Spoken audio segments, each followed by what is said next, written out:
Olá a todos. Nesse vídeo nós vamos continuar o nosso estudo a respeito do modelo de Bohr para o átomo.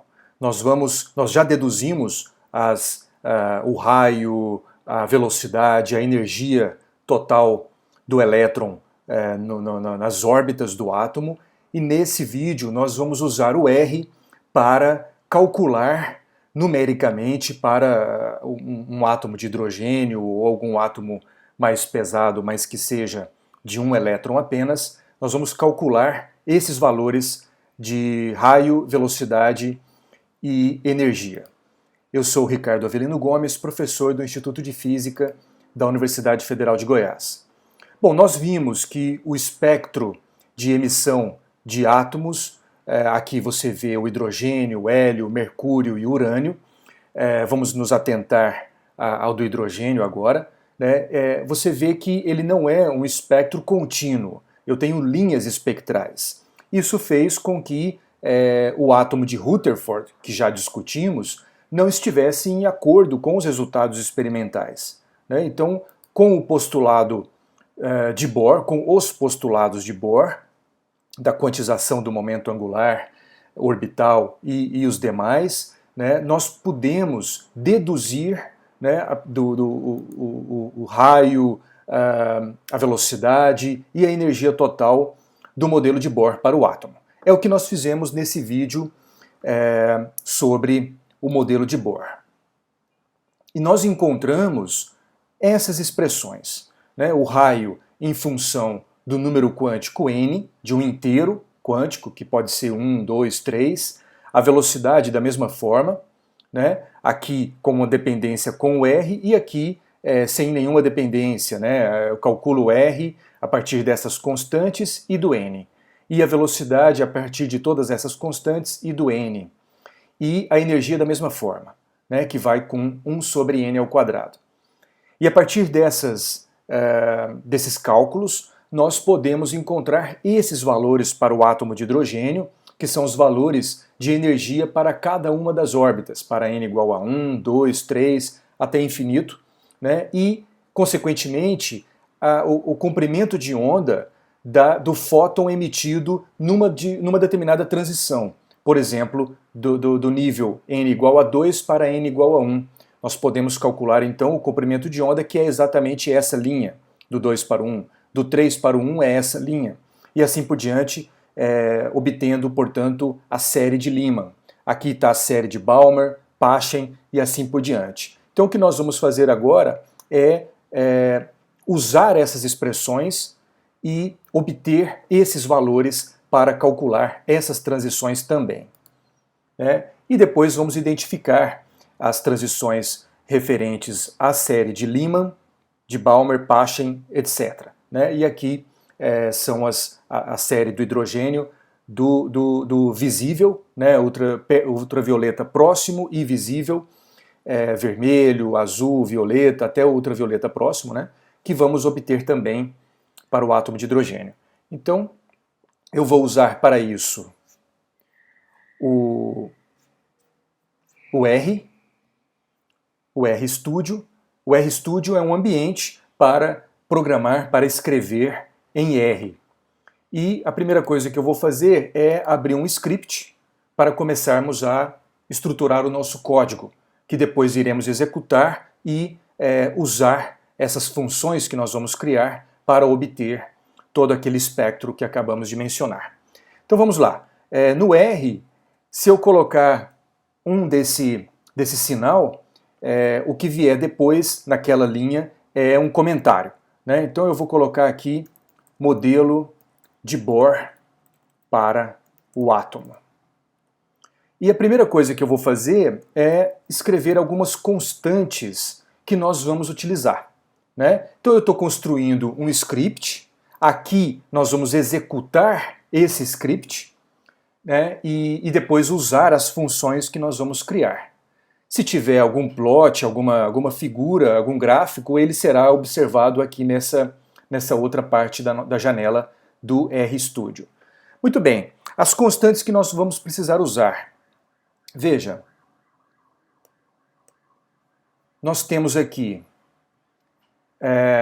essa constante 4πε0, que, como foi falado nesse vídeo, nós temos um valor fácil e muito bom para ser usado dessa grandeza 1 sobre 4πε0 e não 4πε0. Então eu vou definir 1 sobre 4πε0 como uma constante A, vou chamar de A, e eu vou atribuir um certo valor a essa constante A, que é 9/10 a 9, né, a nona potência.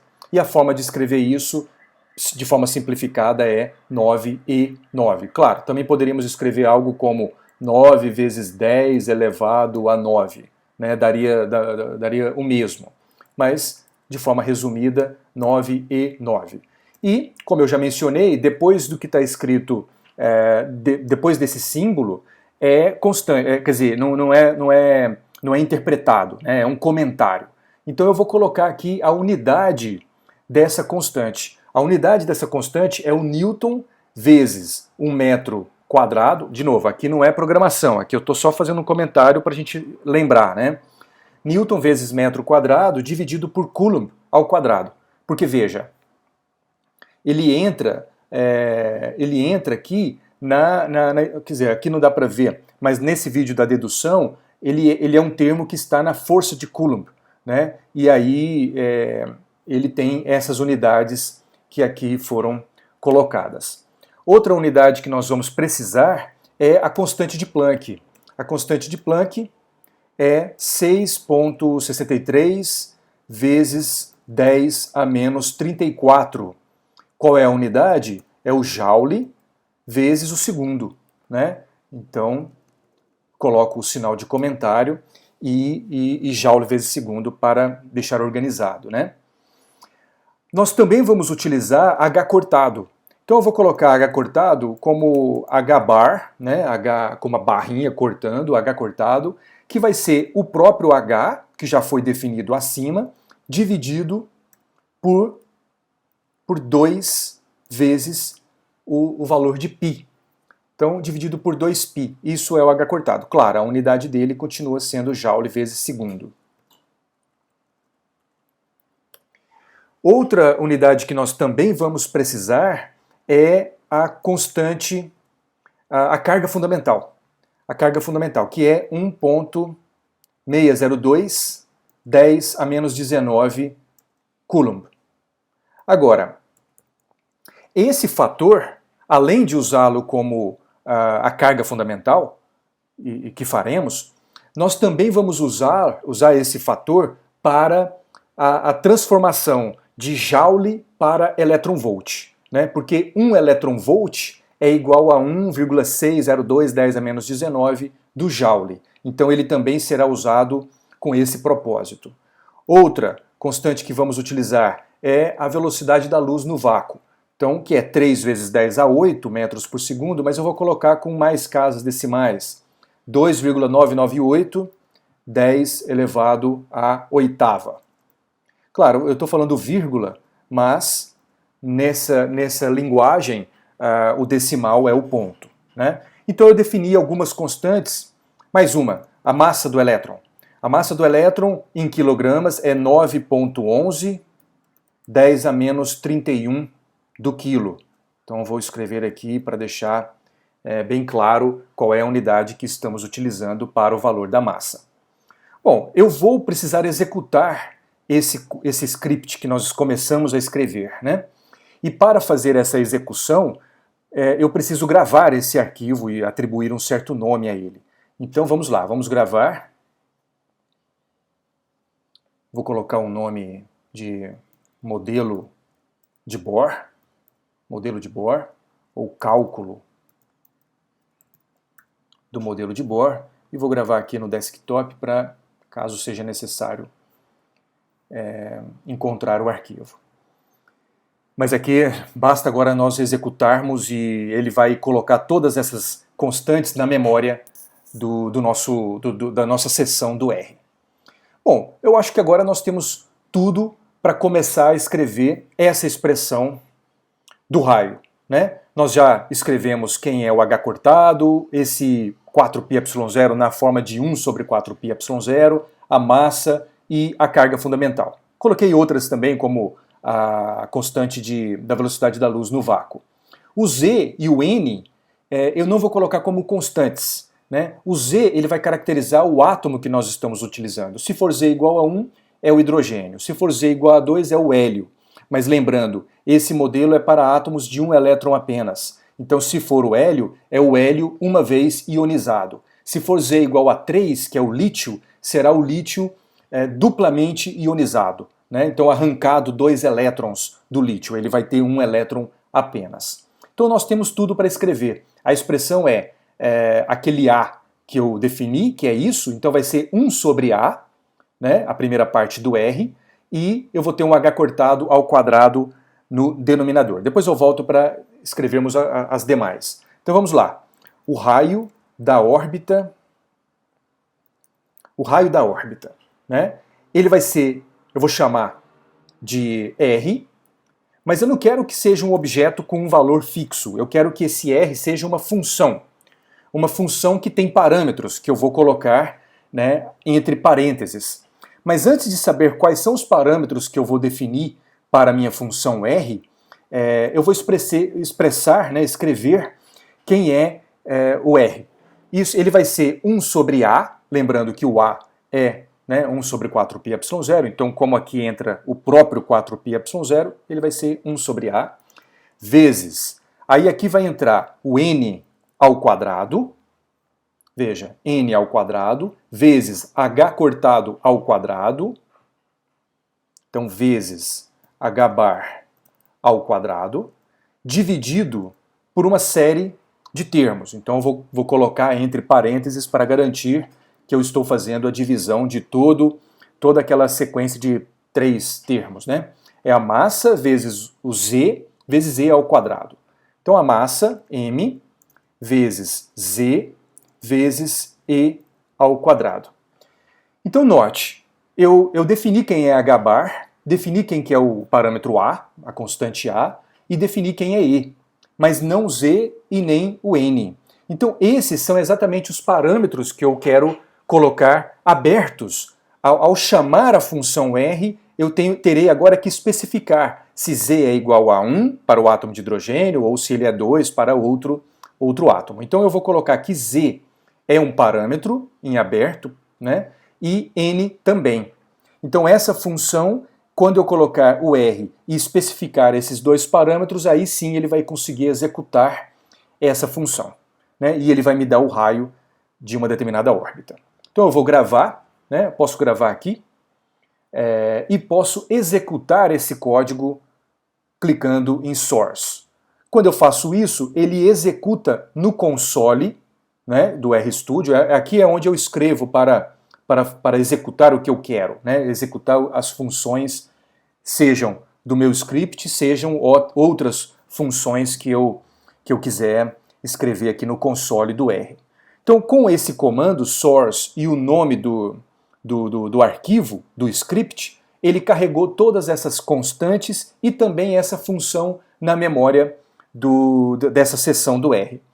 Né? E esse R, se eu colocar simplesmente o nome da funçãozinha R que nós criamos, né? Ele me diz que é uma função com esses 2 parâmetros e a função é dada por essa expressão aqui. Se eu vier aqui em Environment, que é o ambiente, ele apresenta as constantes que foram definidas de forma global aqui na minha seção do R. Então você vê o A, que eu defini como 9, 10 a 9. Aqui são várias outras constantes que em outros exemplos eu defini, né? Então para outros programas, outros códigos, outros scripts. Você vê o C, que é para esse agora, né? Que é 2.998 vezes 10 a 8. Que mais? O E, né? Que é 1.602, 10 a menos 19. A constante de Planck está aqui. O H dividido por 2π está aqui, e assim por diante. Né? A massa do elétron está aqui também.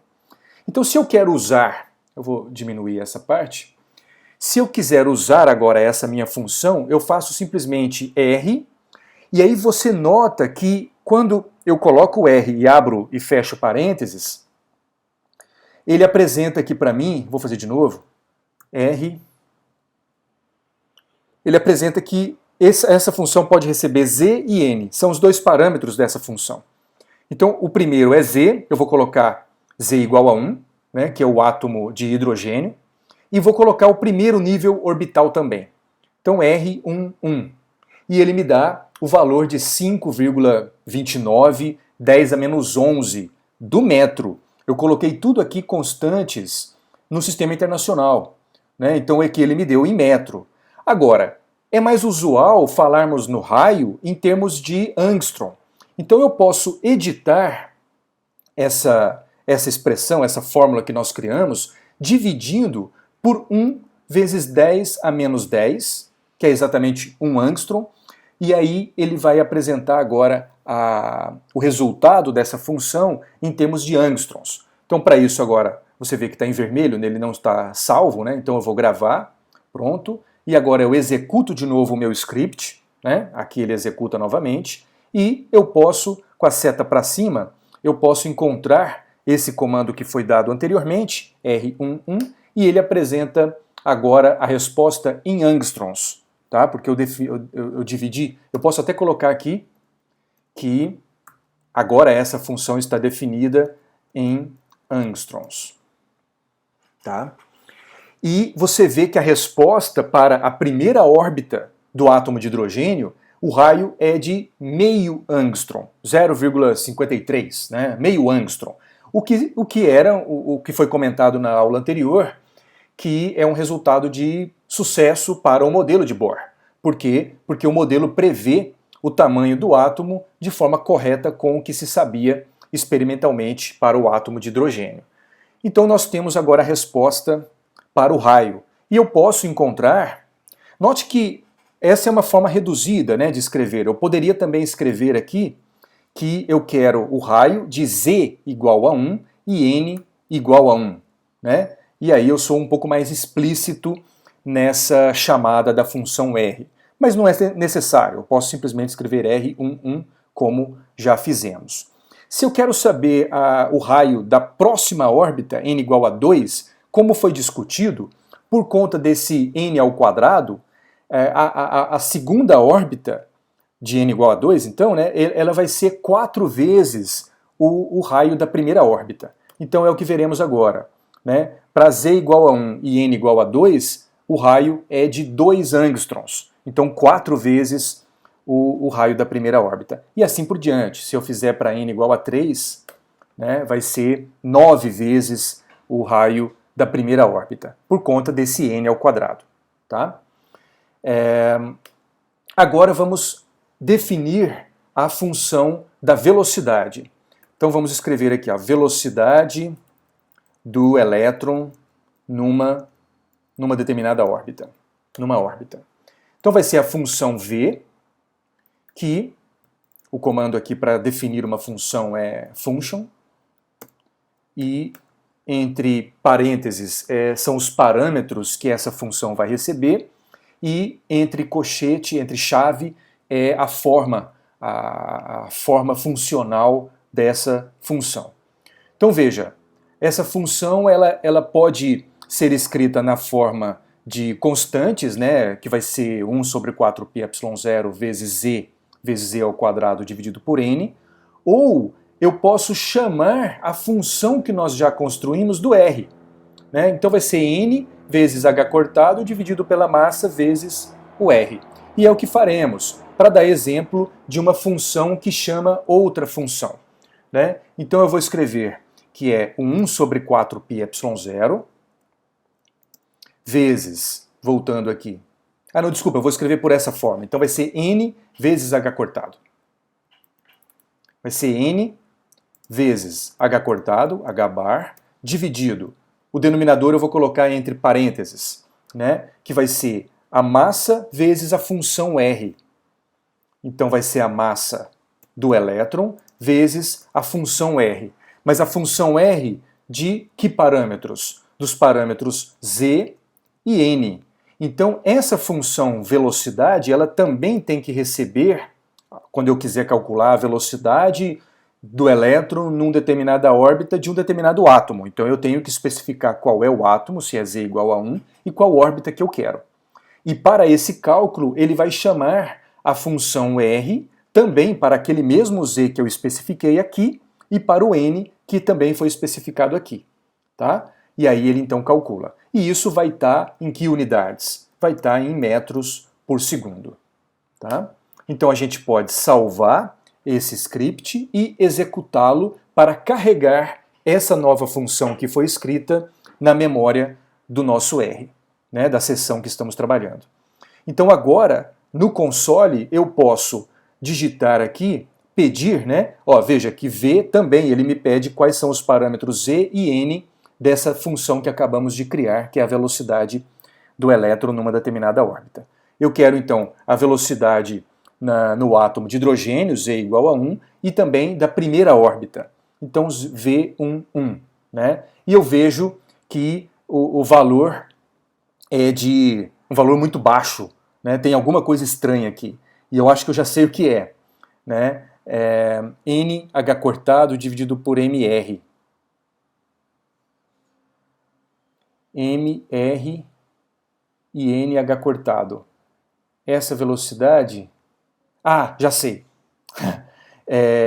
Esse R que aqui nós escrevemos em angstroms, mas na fórmula ele é em metro, né? Então, esse Rzinho aqui que eu chamei, eu vou ter que multiplicar, ou melhor, dividi-lo, eu vou ter que, tá em angstrom, então eu vou ter que multiplicar por 1 vezes 10 a menos 10 angstroms. Então, a resposta que deu aqui dessa função em angstroms, eu multiplico por isso para obter a resposta do raio em angstroms. E aí sim, eu executo e agora chamo com a seta para cima, eu vou para as funções anteriores que já foram digitadas e aí eu obtenho na unidade correta, porque aqui eu obtive na unidade de, sei lá, angstrom por segundo, né? E aqui sim, metro por segundo, que é esse valor, né, de 2,19 milhões de metro por segundo. Né, 2,19 vezes 10 a sexta metros por segundo. E tal como fizemos na aula de dedução desses valores, né, essa órbita é a de maior velocidade. Por quê? Porque o n ele vai entrar na fórmula. Ele vai entrar aqui, então o n igual a 2, ele aumentou, né, a velocidade no numerador 2 vezes, porém o r ele aumentou em 4 vezes com o aumento do n, de 1 para 2.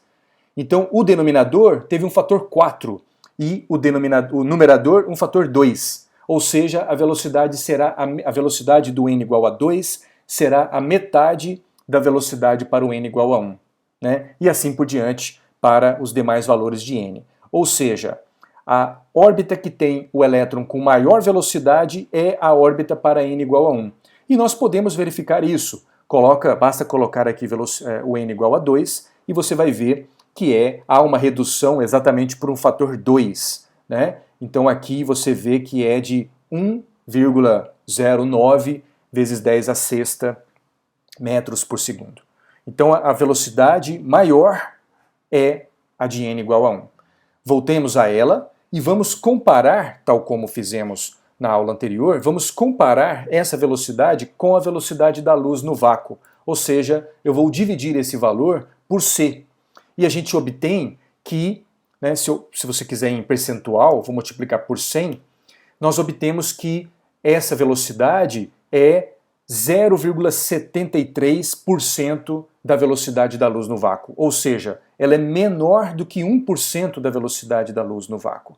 Ou seja, não preciso sequer usar a energia cinética relativística, tal como discutimos já. Né? Então, o que nós utilizamos para encontrar a fórmula da energia no modelo de Bohr é a expressão da velocidade da energia cinética clássica. Agora, se nós utilizarmos, já foi dito, né, que se eu colocar n's, órbitas maiores, essa velocidade vai ser cada vez menor. Por exemplo, um n igual a 10, aí isso aqui é 0,07%, né, muito menor. Agora, voltando aqui para n igual a 1, se eu colocar um Z muito alto, né, sei lá, 20, né, e ainda considerar um átomo hidrogenoide, ou seja, ele tem um elétron apenas, aí você tem uma velocidade que é 14% da velocidade de C. Ou seja, a velocidade já é relativística. O elétron nessa órbita, na primeira órbita, né, que é a órbita mais rápida, mas de um átomo que tem 20 prótons, já eu preciso levar em conta efeitos relativísticos. Muito bem, então nós temos o raio e a velocidade, duas funções. E agora nós vamos escrever a função da energia, que é menos 1 sobre esse 4πε0 ao quadrado, né? Então vamos lá, vamos escrever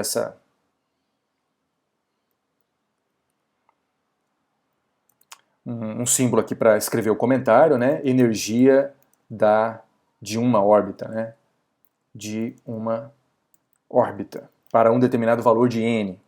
Então isso vai ser o valor E, né? O objeto E, que vai ser uma função, com alguns parâmetros que eu vou apresentar agora, e a fórmula vai ser menos 1 sobre 4πε0, que é A, nós definimos como sendo A, só que isso ao quadrado, né?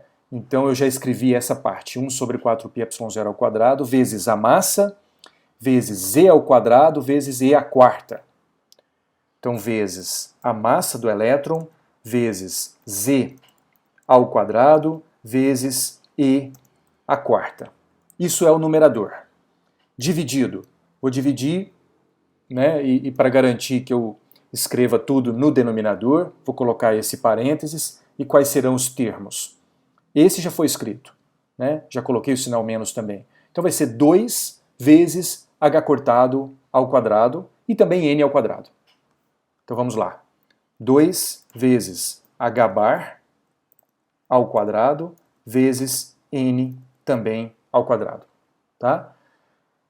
Então eu não tenho que me preocupar, porque o r aqui nessa função, eu não usei essa função r agora, né?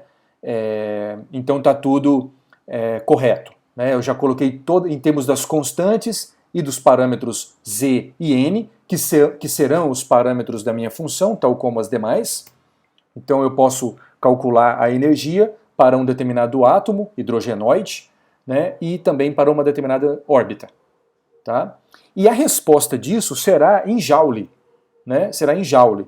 Para eu obter a resposta em electronvolts, eu vou ter que adicionar um parâmetro, tal como fizemos para transformar essa expressão que estava em metros para angstroms. Então vamos escrever ainda em Joule, vou gravar esse script, executá-lo, para colocar a função nova na memória, e agora eu tenho como calcular a energia desses dois parâmetros para z igual a 1 e a primeira órbita, né, n igual a 1.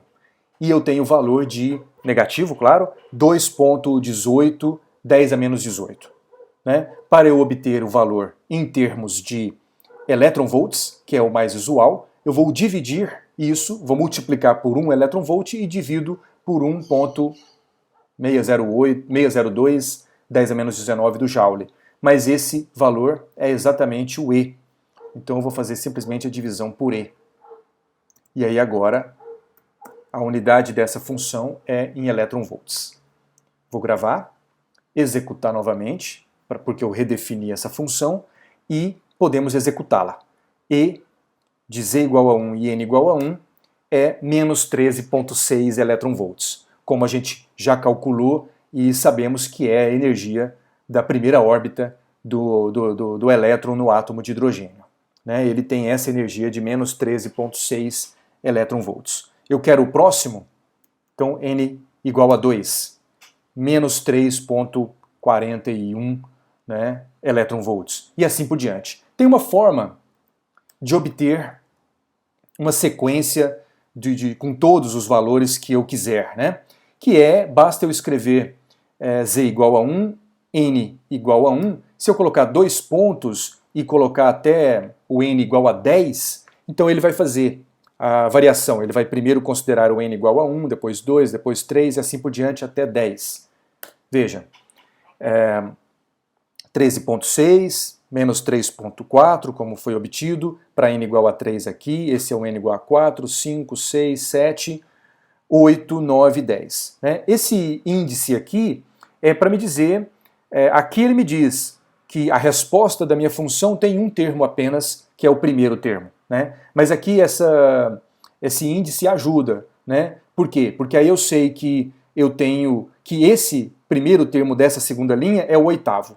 Né? Então é o n igual a 8, o n igual a 9 e esse é o n igual a 10. Tá? Então eu tenho as energias das 10 primeiras órbitas do átomo de hidrogênio, do elétron no átomo de hidrogênio.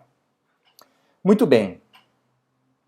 Então com isso nós conseguimos mostrar esses valores de energia. Né? 13,6, 3,39, 1,51, 0,85 e assim por diante. Né? São os valores que nós acabamos de obter para a energia. A precisão não é a mesma com que foi escrito aqui, porque as unidades que nós escrevemos das constantes podem não estar de acordo com o que foi colocado aqui nessa edição do livro. Né? Talvez eu coloquei mais constantes, mais casas decimais de algumas das constantes que nós utilizamos. Muito bem, agora o que nós podemos fazer é o seguinte. Quando eu tenho um elétron nessa órbita, com essa energia, e ele pula para essa órbita, ele emite um fóton. Né? Ele emite um fóton. E é um fóton que vai ter, a energia desse fóton vai ser a diferença desse nível que é mais energético para esse nível que é menos energético, tem uma energia menor. Claro, aqui eu estou lidando com números negativos, né? Então, de fato, esse aqui tem mais energia do que esse. Né? A energia é negativa porque nós arbitramos a energia potencial igual a zero no infinito. Né? Então, qualquer raio finito, qualquer distância finita do centro do núcleo até uma determinada órbita, né, terá energias potenciais negativas. Tá? Então isso, não estou falando de energia cinética negativa, a energia cinética é positiva, mas a potencial é negativa. E essa energia que nós estamos nos referindo aqui é a energia total. Claro, o que nos importa é a diferença. E a diferença quando um fóton sai dessa energia para essa é um fóton com uma energia positiva, claro. Né? E eu posso encontrar a frequência desse fóton, ou o comprimento de onda desse fóton. Né? E eu obtenho isso fazendo a diferença. Né? Eu obtenho que Hν, né, Hν é a diferença de energia E2 menos E1 para calcular a frequência dessa transição. Tá? Então o que nós vamos fazer é calcular o lambda, o comprimento de onda, agora, o comprimento de onda de uma determinada transição, de uma dada transição, que nós vamos especificar qual transição que nós queremos. Bom, eu acabei de dizer que eu quero então construir um comprimento de onda, que eu vou chamar de lambda, mas eu preciso da forma funcional dessa expressão. Né? E eu posso construir essa expressão usando aqui a caixa aqui de látex no Keynote. Né? Então note que H vezes Ni, a frequência, é igual a, por exemplo, E2 menos E1. Mas eu vou colocar energia inicial menos a energia final. Tá? Então eu tenho essa expressão. Hni é igual... Eu vou escrever isso no próximo slide, que tem um espaço mais aberto. Então, a energia do fóton será a diferença de energia do maior para o menor nível da órbita do átomo. Né? Agora, a frequência é c sobre lambda. Então eu posso escrever uma outra expressão, colocando aqui c sobre lambda. né? Então H vezes C sobre lambda é essa diferença de energia. Vou passar o lambda para o outro lado e essa diferença de energia para o denominador. Então eu vou obter uma coisa que vai ser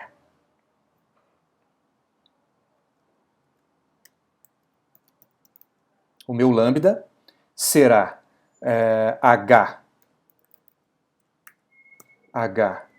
vezes C dividido por essa diferença. H sobre C, né, dividido por EI menos EF. É essa expressão que eu vou colocar lá no na nossa função do R. Então H vezes C dividido pela diferença. Então meu lambda terá alguns parâmetros que eu vou especificar daqui a pouco. Vai ser H vezes C dividido pela diferença. Agora, a diferença de energia, ela está, quer dizer, a função, ela está em elétron-volts. E eu vou ter que voltar, né, escrevê-la em termos de Joule, para calcular o lambda em metros. E depois eu posso dividir isso por 10 a menos 10 para colocar o lambda em termos de angstroms, que é mais usual expressá-lo ou em termos de angstroms ou em nanômetros, né? Mas eu vou colocar em termos de angstroms. Então, o primeiro valor da energia, para n igual a 2, né, essa função E, ela tem um determinado Z, preciso especificar o Z, e um determinado N. Só que esse N vai ser o N inicial, eu vou chamar de NI, menos a energia, abro e fecho parênteses, do mesmo Z, para N final, NF. Então, no nosso caso, nós sabemos que eu estou me referindo a um N inicial, por exemplo, 2, e eu vou para o N final, que é 1. Então, os parâmetros desse meu lambda precisam ser o próprio Z, para especificar que átomo que nós estamos lidando. Eu tenho que ter um N inicial, de onde o elétron se encontra, e também tenho que ter um N final, para onde ele vai transitar, né? Agora, lembre-se, se eu escrever a minha função dessa forma, eu estou usando a energia em termos de elétron-volt, né? Então eu vou ter que multiplicar eu vou colocar mais uma vez entre parênteses essa diferença, né? Esse parênteses aqui, ó, esse com esse é o denominador como um todo, né? E a diferença é esse que eu acabei de escrever aqui, né? Então eu vou multiplicar isso por E, ou seja, esse parâmetro está no denominador, né? Ele está dentro do denominador, para fazer com que eu fique em termos de Joule e não elétron-volts. Tá? Então eu vou calcular isso e vai ser um lambda que estará em metros. Para escrever em angstroms, eu vou pegar o resultado todo, né, então eu vou escrever do lado de fora do parênteses que definiu o denominador, e eu vou dividir isso por 10 a menos 10. Agora sim eu tenho um comprimento de onda que será dado em termos de angstroms. Vou salvar esse script, executá-lo, e agora eu posso usar essa função lambda, por exemplo, lambda, abro parênteses, veja, os parâmetros que eu tenho que entrar é o Z, o N inicial e o N final. O Z, nós estamos mantendo, eu quero ver, por exemplo, a transição de N igual a 2, que é esse valor de energia, para N igual a 1, que tem esse valor de energia. Então vai ser N igual a 2 para o N igual a 1.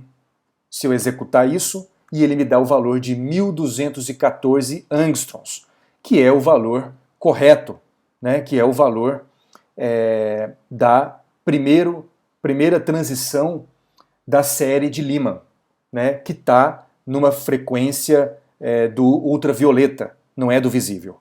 Então essa não é a primeira daquele espectro que eu mostrei aqui, né? Aqui é do visível, do elétron, e a primeira que é vista no vermelho, é de 6.562 angstroms.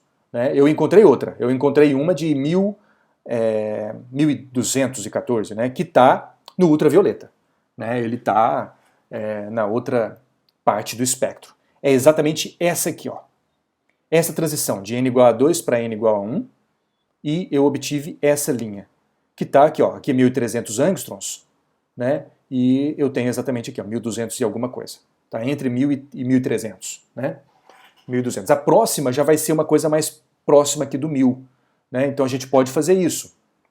Vai ser o quê? A transição do nível 3 para o 1, tá? De novo aqui nesse slide, do nível 3 para n igual a 1, eu tenho essa linha, ainda da série de Lyman.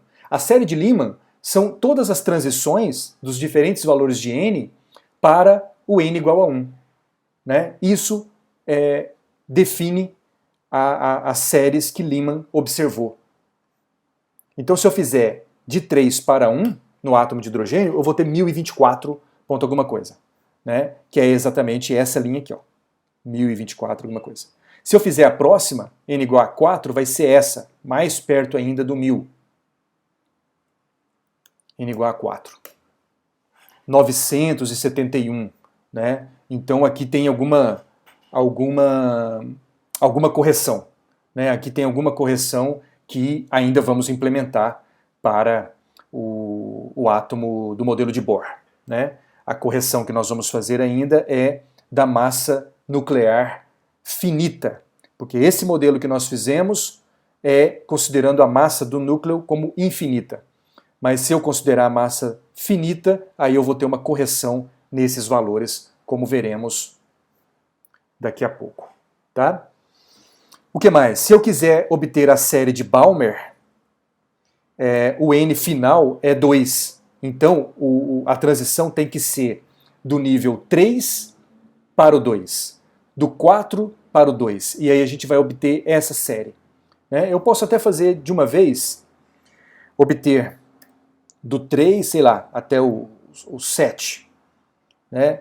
Transitando para o n final 2. Então vai ser o valor de 6.500 e alguma coisa, 4.000, 4.000, né? E esses valores são esses aqui, ó. Numericamente, aí eu tenho esses valores.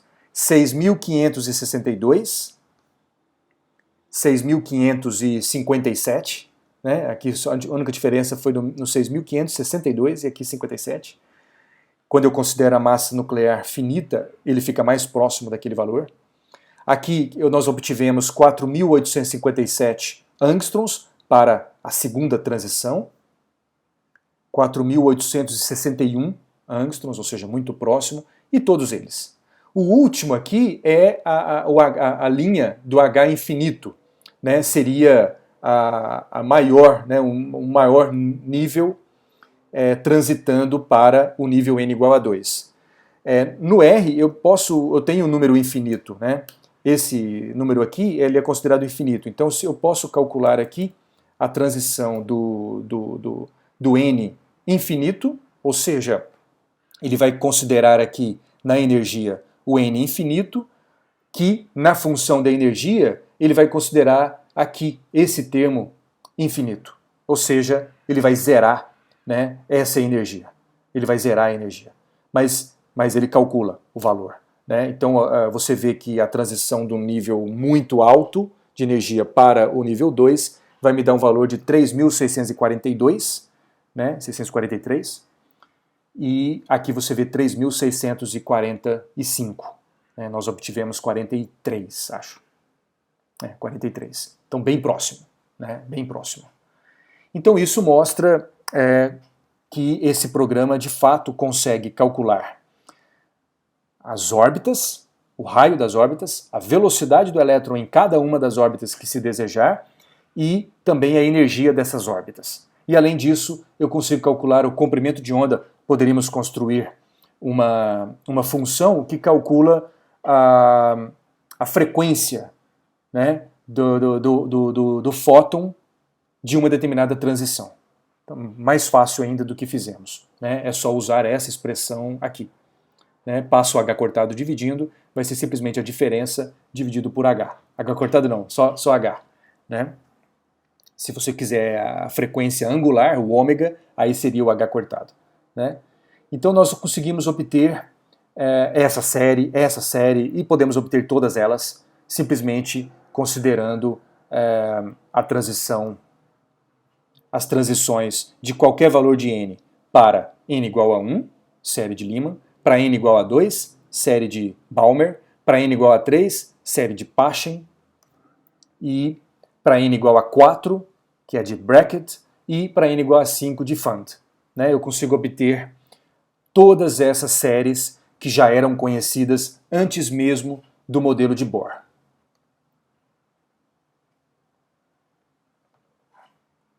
Bom, então é isso, e eu vou salvar essa função e colocar na minha página. Vou colocar o link aí no vídeo do YouTube, né, apontando para o local onde ele se encontra na minha página, e aí vocês poderão usar esse script, né, essas funções. Podemos fazer uma outra coisa. O próximo passo é considerar a massa reduzida, né, nesse sistema, porque aqui, da forma como nós fizemos a condição de estabilização e também a quantização do momento angular, né, do elétron no átomo, nós consideramos a massa do elétron e consideramos, portanto, como se a massa do núcleo fosse um valor infinito. Mas não, a massa do núcleo tem um valor finito. E nós podemos encontrar qual é essa massa reduzida, né? A massa reduzida, ela tem o valor de m vezes emão. Emão é a massa do núcleo, né? M vezes emão, dividido por eminho mais emão. Então eu preciso definir quem é o emão. O emão, ele é da ordem de 2.000 vezes o eminho, né? Mas, se não me engano, é 1836 vezes o eminho. Tá? Então essa aqui é a massa do elétron. Massa do elétron. E esse é a massa... Eu não vou colocar a unidade aqui, mas é quilo, né? Porque está em referência à massa do elétron. Então, naturalmente, é o quilograma também. 1836 vezes a massa do elétron. Desculpa, aqui é a massa do núcleo. Tá? Mas aí eu estou especificando aqui que é a massa de um átomo de hidrogênio. Então esse valor só vai funcionar se eu estiver utilizando a massa do hidrogênio. Tá? Então tem que tomar cuidado ao se utilizar isso. Talvez seja melhor eu não definir esse emão. E aqui, ao definir a massa reduzida, né, que eu posso escrever, o R ele permite eu redefinir um valor que já existe. Então aqui eu coloquei que a massa eminho é esse valor. E aqui nessa outra linha eu vou falar que o novo valor de M é o valor anterior vezes um emão. E esse emão eu vou colocar aqui 1836 vezes o próprio eminho. E aqui da mesma forma. 1836 vezes o eminho. Né? Então com isso eu escrevo essa coisa que é a massa reduzida, né, que por conservação de momento você consegue deduzir essa fórmula da massa reduzida quando você considera que a massa do núcleo não é uma massa infinita. Ela é grande, ela é praticamente no átomo de hidrogênio 2.000 vezes maior do que a massa do elétron, né? Mas ela é grande, mas não é infinita. Agora, veja, para um Z maior, você vai ter uma massa do núcleo maior do que esse caso. Ou seja, essa correção ela é mais importante para o átomo de hidrogênio, para esse caso do átomo de hidrogênio. Por quê? Porque quando eu tiver um Z igual a 2, 3 e alguma coisa maior, ainda sendo um átomo hidrogenoide, ou seja, com um elétron apenas, essa correção ela será menos importante. Ela é importante, a gente pode calcular até quão importante é essa correção, ela será importante, mas ela é mais importante nessa condição, nesse cenário do átomo de hidrogênio mesmo, Z igual a 1. Então é isso que faremos agora. Eu redefino quem é o M. Aqui eu tenho todas as minhas funções e redefini quem é o M, né? E agora eu vou executar, vou gravar,